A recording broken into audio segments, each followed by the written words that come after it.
When I opened the doors to my dream bakery, the sweet smell of fresh bread and warm pastries filled the air. People lined up outside, cheering me on. But do you know who stood in that crowd with fake smiles plastered on their faces? My own family, the same people who once laughed at me, mocked my dreams, and told me I'd never make it. That day, I wasn't just serving cakes and cookies. I was serving revenge, sweet and fresh out of the oven. When I opened the doors to my dream bakery, the sweet smell of fresh bread and warm pastries filled the air.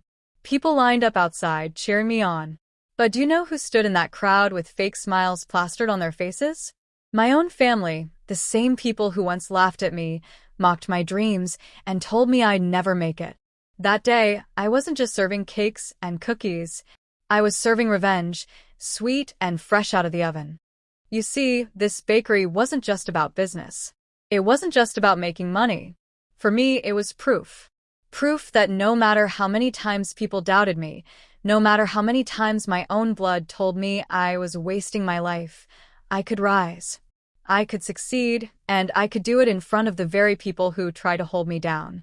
But let me take you back to the days before the grand opening, before the balloons, the cheers, the golden "Open" sign hanging proudly on my door. Let me take you back to the beginning, where all I had was a dream, a few recipes, and a family that never believed in me. Growing up, I was always in love with baking. While other kids were outside playing ball or glued to video games, I was in the kitchen. Flour on my cheeks, butter on my hands, and the oven timer ticking away like music to my ears. My favorite sound wasn't laughter or applause. It was the ding of the oven, telling me my creation was ready. But in my house, baking wasn't considered a real passion. It was just a hobby. My mom would shake her head every time she saw me with flour all over the counter. My dad would sigh and mutter, "You'll never build a life out of this. Find something serious, something real." And my siblings? Oh, they were the worst. My brother used to laugh at me, calling me the cupcake kid, as if chasing my dream was something childish. My sister would roll her eyes and say, "While we're out chasing real careers, you'll still be here playing with sugar and butter." Every word stung. But the truth? Their doubt was fuel. Still, it wasn't easy. I remember the day I told them I wanted to open my own bakery. We were all sitting around the dinner table. I was nervous but excited, ready to share my big dream. I said, "One day, I'm going to open my own bakery, and it's going to be amazing." Silence. Then laughter. My dad nearly choked on his food from laughing so hard. My mom put her fork down and said, "Honey, stop living in a fantasy. Bakeries are money pits. You'll end up broke." My brother leaned back in his chair, smirking. "Yeah, right, you? A bakery owner? You can't even handle basic math.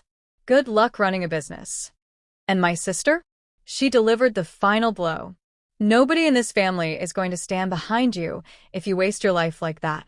Don't come crying to us when you fail." That night, I cried. Not just because they didn't believe in me, but because a part of me wondered if they were right. Maybe I was foolish. Maybe baking was just a silly dream. But then something shifted inside me. Every insult, every laugh, every cruel word, they became bricks. And instead of letting those bricks crush me, I decided to stack them, one by one, and build the foundation of my dream. I started small, very small.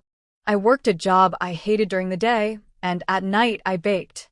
Cookies, cakes, pies, you name it. My tiny kitchen became my workshop. I sold my pastries to neighbors, coworkers, even strangers at local farmers markets. People loved them. They'd bite into one of my chocolate croissants, and their eyes would light up. They'd taste one of my red velvet cupcakes and immediately ask for more. And every compliment, every smile, it was like a voice whispering, "Don't stop. You're on the right path." But my family? They still didn't care. Every time I mentioned my progress, they shut me down. "You're wasting your time. You'll never make it big. Stick to something stable." They didn't just doubt me, they mocked me. At family gatherings, they'd joke about my imaginary bakery. They'd ask sarcastic questions like, "So, when's the big bakery opening?" "Oh, wait, never." And everyone would laugh. That laughter, it burned. But I didn't fight back with words. I stayed quiet, letting the fire build inside me. Because deep down, I knew one thing. The day would come when they'd eat those words, along with one of my perfectly frosted cakes. That day was closer than they thought. But dreams, they don't come easy. And when your own family is the first to laugh at you, the road feels even longer, even harder. Every time I tried to save money for my bakery, something would come up. Bills, emergencies, repairs. My tiny savings account felt like a balloon with a slow leak. No matter how much I put in, it never stayed full. And every time my family noticed me struggling, they didn't offer encouragement. They offered cruelty. I remember one night vividly. We were at my cousin's birthday dinner. Everyone was talking about their careers, my sister bragging about her promotion, my brother gloating about some big bonus he'd earned. And then someone turned to me and asked, "So, how's that little bakery dream going?"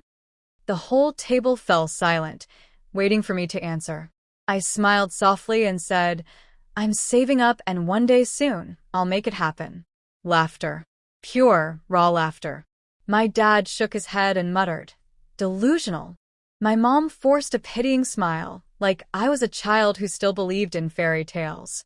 My brother leaned in and whispered just loud enough for everyone to hear, "You'll never be more than the family disappointment." And my sister? She laughed the loudest. "You'll quit eventually. Just like you always do." Those words hit harder than any slap could. I went home that night and cried again. But this time, something inside me hardened. I realized I couldn't keep living for their approval. I couldn't wait for them to support me. If I wanted this dream, I had to grab it with my own two hands. So I made a plan. I cut down on every expense possible. No more nights out, no more shopping sprees, no more unnecessary bills. I worked overtime, took freelance gigs, and poured every extra dollar into my dream. My friends thought I was crazy. My family thought I was wasting my time. But I didn't care. Every dollar saved was one step closer to freedom. And slowly, things started to fall into place. I found a small, rundown shop space for rent on the corner of a quiet street. Most people walked right past it without a second glance. The walls were cracked, the paint was peeling, and the floor creaked with every step. But to me, it was beautiful. I looked at that empty space and saw ovens, display cases, rows of pastries shining under warm lights. I saw my future. But when I told my family about it, they didn't share my vision. They ridiculed me. Again. My mom said, "You're throwing money into a pit." My dad scoffed, "You think you can run a business when you can't even balance a checkbook?" My brother said, "The landlord probably tricked you. That place will never bring in customers." And my sister? She laughed in my face. "I can't wait to see how fast this bakery goes under. Don't come crawling back when you're broke." It hurt. God, it hurt. But I signed that lease anyway. For weeks, I worked tirelessly. The space needed everything: new paint, new equipment, new furniture. I didn't have money for contractors, so I rolled up my sleeves and did it myself. I scrubbed the floors until they shined. I painted the walls in soft, warm colors. I found secondhand ovens and polished them like they were brand new. I even built the shelves myself, one shaky plank at a time. Every night, I went to bed exhausted. My hands blistered, my back aching. But when I closed my eyes, I dreamed of that grand opening day. I dreamed of the smell of fresh bread filling the air, the sight of happy customers, the sound of cash registers ringing. And most of all, I dreamed of my family standing there, realizing I had done it without them. But just when things were starting to come together, my family tried to sabotage me. A week before the grand opening, I found out my sister had been spreading rumors. She told people in the neighborhood that my bakery was doomed, that my food wasn't safe, that I had no idea what I was doing.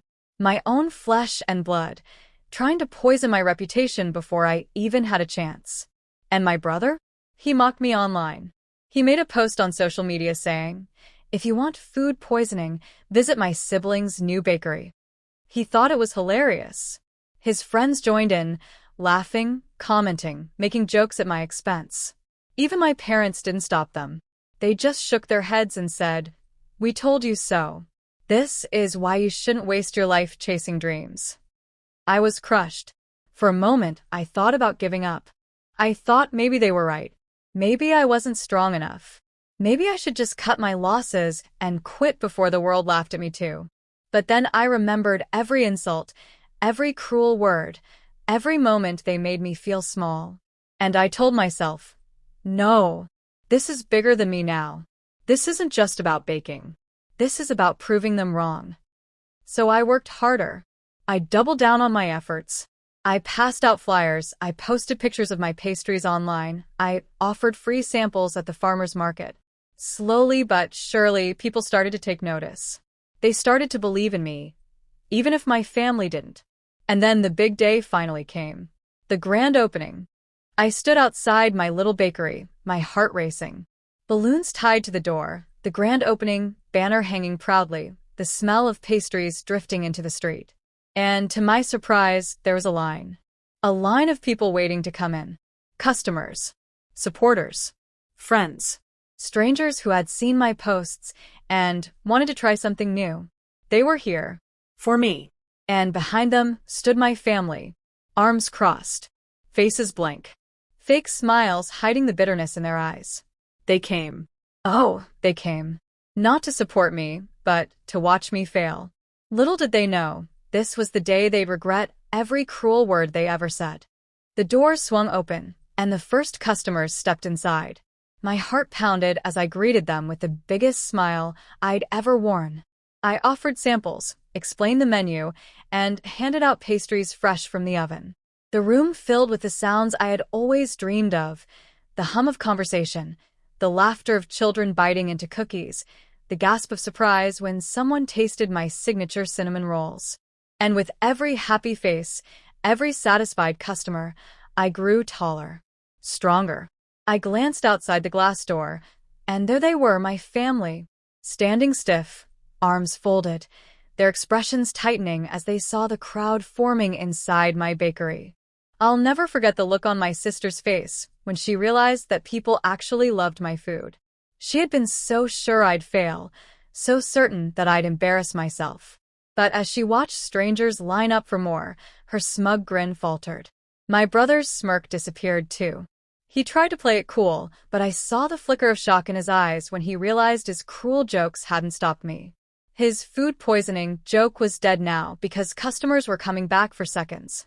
Even my parents, who had been the harshest doubters of them all, were silent. My dad's jaw tightened. My mom shifted uncomfortably, clutching her purse strap, trying not to meet my eyes. For the first time in years, they had no words.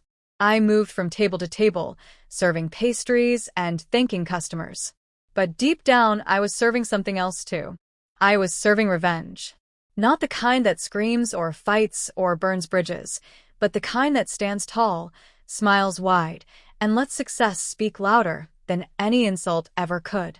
And oh, did it speak. One by one, people walked out of my bakery with bags full of pastries, smiles on their faces, and promises to return. Some even hugged me, telling me how proud they were of me. Even though they weren't family, even though they had just met me that day. They believed in me more than my own blood ever had. Finally, after nearly an hour of nonstop customers, I looked up and saw my family still standing there, hesitating. They hadn't left, but they hadn't come in either. It was like they were trapped, too proud to admit they were wrong, too curious to walk away. So I did something bold. I stepped outside, holding a tray of my best pastries, flaky croissants, golden brown, and filled with rich chocolate. I walked straight up to them. "Here," I said, my voice steady. "On the house." For a moment, nobody moved. My mom glanced at my dad. My sister raised an eyebrow. My brother chuckled under his breath, like he still wanted to make a joke. But then curiosity got the best of them. My dad reached out first, taking a croissant. He took a bite, and as much as he wanted to hide it, his eyes widened just slightly. He liked it. He actually liked it. My mom followed, then my brother, then my sister. And in that moment, watching them chew silently, I realized something. They had no power over me anymore. For years, their words had cut me down. Their laughter had haunted me. But now, their silence was my victory. They didn't congratulate me. They didn't apologize. But they didn't have to. Their faces said everything. The fake confidence, the swallowed pride, the regret in their eyes, they were forced to face the truth. I had done it. Without them. In spite of them. And that was the sweetest revenge of all. The rest of the day was a blur of happiness. My bakery sold out. Every table was full, every shelf empty by the end of the evening. Customers left glowing reviews online, posting pictures, tagging friends. By the end of the night, my little bakery wasn't just alive, it was buzzing. When I finally closed the doors and leaned against the counter, exhausted but exhilarated, I thought about my family. I thought about all the times they had called me foolish, all the times they had laughed at me, all the times they had tried to break me. And I smiled. Because in the end, they hadn't broken me. They had built me. Every insult was fuel. Every doubt was fire. Every cruel laugh was a push forward. They thought they were burying me, but really, they were planting me. And that day, at my grand opening, I bloomed. Do you know what the best part is? Success doesn't just prove people wrong.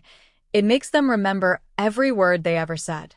My family would never forget the day they walked into my bakery, expecting to see me fail, and instead saw me shine.